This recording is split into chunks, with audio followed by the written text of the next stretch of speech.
Hi, my name's Elaine Malloy, and I'm going to be discussing a case study that is using extinction procedures to address multiple problem behaviors.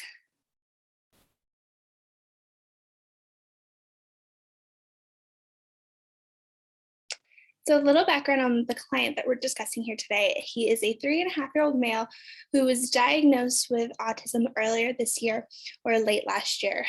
And he's started therapy in February. He lives with both his parents, biological parents, and younger brother.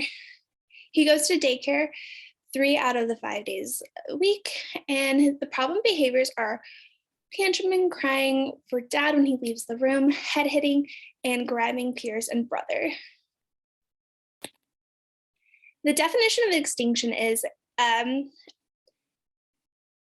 any behavior change tactics to occur to address previously reinforced problem behaviors to decrease or discontinue. As a result, the problem behaviors decrease in the future because they're no longer being reinforced by the same things, and that new alternative behaviors are introduced.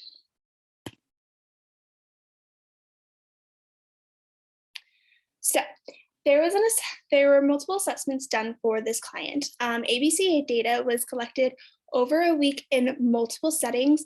He has therapy both in his daycare and at home.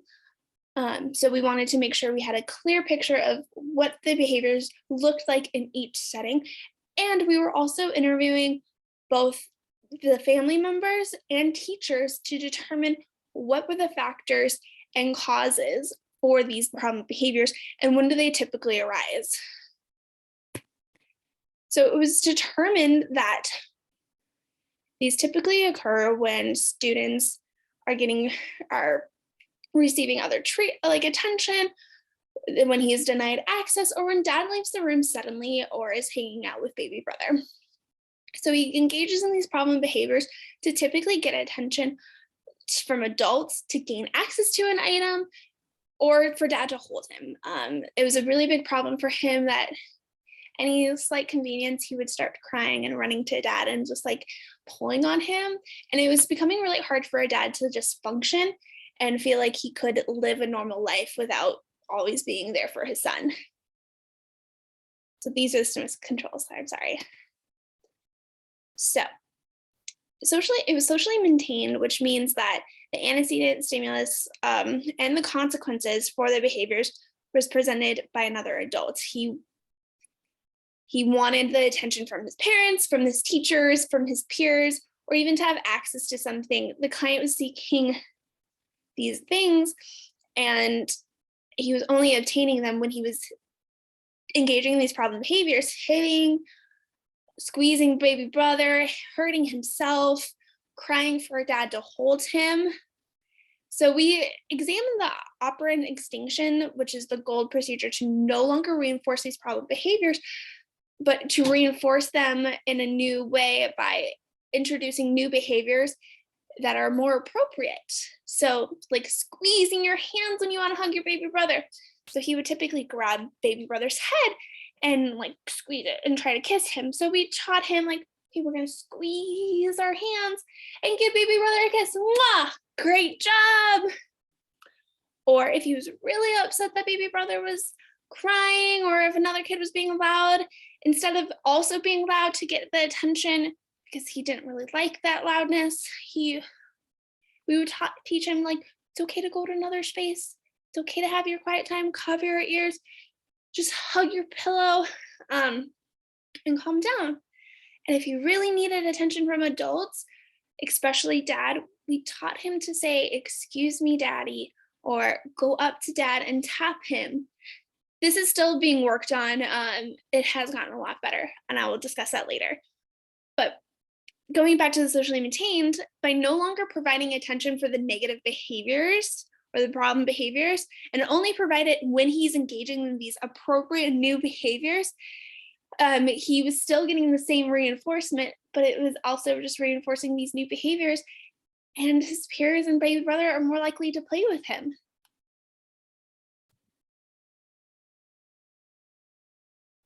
So different differential reinforcement of alternative behaviors, DRA, is the procedure of decreasing problem behaviors in which the reinforcement is delivered for the problem behavior that serves as desirable alternative behaviors. And I already talked about these alternative behaviors, and we were verbally praising him for using these alternative behaviors because praise was his base reinforcer.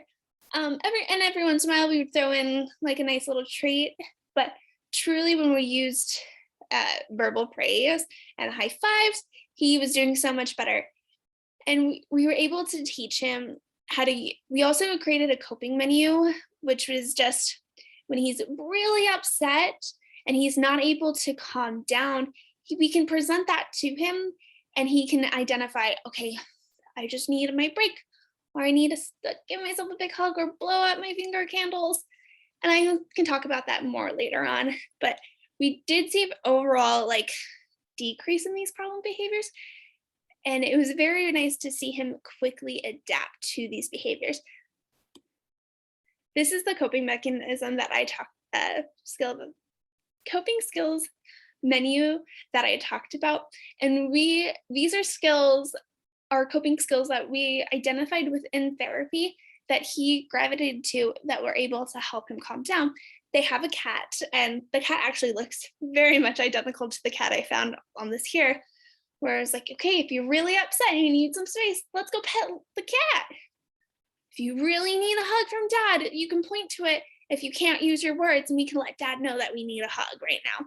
Or we can hug our stuffed animal, or we can blow out our candles, and our candles are our fingers, so we go, oh my goodness, good job, you blew out your candles, are we feeling better? Or playing with Play-Doh, another activity that he found very relaxing. And he has access to all of these things, especially when he's upset. And these parents also agreed that these are more appropriate behaviors for him to engage in because they wanted him to feel that he was in control of his emotions and being able to calm down. The biggest issues for the parents were they wanted him to have coping skills. So we came up with this menu in part of our extinction procedures, to help him feel that his emotions are validated. It's okay to be upset, but let's find a different way to accept being upset. Some plan ignoring was used for the extreme behaviors, crying so loud that like he just physically can't talk or look at you. And we waited him out, and we were still in the room with him. And when he like was able to calm down a little bit, we present the menu and say, you can tell us what you want to do. It's your choice. And that seemed to work really well. And we also had dad leave the room at these times because dad was reinforcing these behaviors by hugging him and not allowing him to use FCT or functional communication training to verbally ask for dad. So dad is now better at accepting that, okay, I need to wait until he asks me to hold him. I need to wait until he's calmed down to hold him and everything. And these are all really good behaviors. And I'll talk about the results in a second.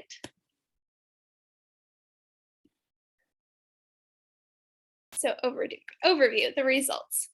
So he has reduced a lot of his problem behaviors. I would like to say that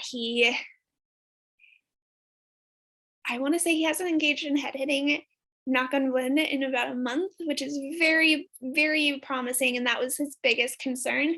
Once we introduced the coping skill menu, I don't know why I keep saying mechanism, the coping skills menu, he was able to truly calm down and validate that his emotions are a real thing and it's okay to be upset.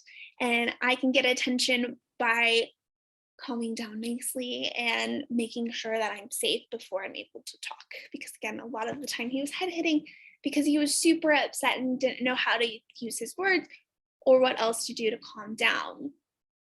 And he's engaging in these behaviors, like these coping skills and squeezing hands and asking peers to play with him, majority of the time without prompting. There still has to be some prompting of, oh, remember we squeeze our hands, or let's ask if Billy wants to play with us. And if Billy doesn't, that's okay. We can walk away from Billy. that is not a real child. I just want to make sure. Um, and there have been times that I have come to session and he's really upset about something else, and he won't get talk to me because he's hugging a stuffed animal. And I tell him like it's okay to be upset and you can come get me when you're all done being upset and we can play. And he does it and he's ready to play in like 2 or 3 minutes, and it's a beautiful thing. Uh, he does still engage in some of these behaviors during high emotions, especially at preschool or daycare. Like if the kids are all running around and there's not like it's free play and there's not really any structure going on in the classroom, it's very overwhelming for him and he doesn't know how to handle that. And I have talked to the teachers about creating more structure in the classroom, and that is being worked on. And the teachers have also reported that he is not engaging in much problem behaviors, still no head hitting. The biggest issue is still squeezing the peers. But again, they've agreed that this is during high emotion outbursts for the entire class where he doesn't know how to handle it.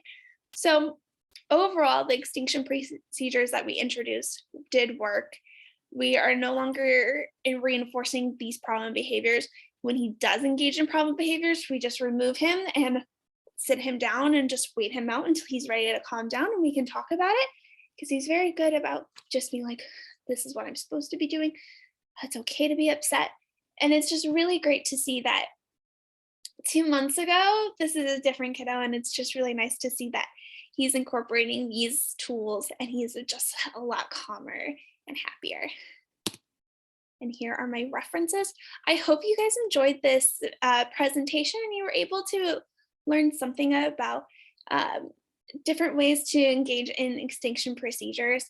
I really enjoyed working with this client and creating this coping skills menu and watching him be able to self-soothe without adults doing it with him. And the extinction procedures overall have just been a great job of no longer engaging in the problem behaviors. Right. Thank you so much. I hope you guys enjoyed my presentation.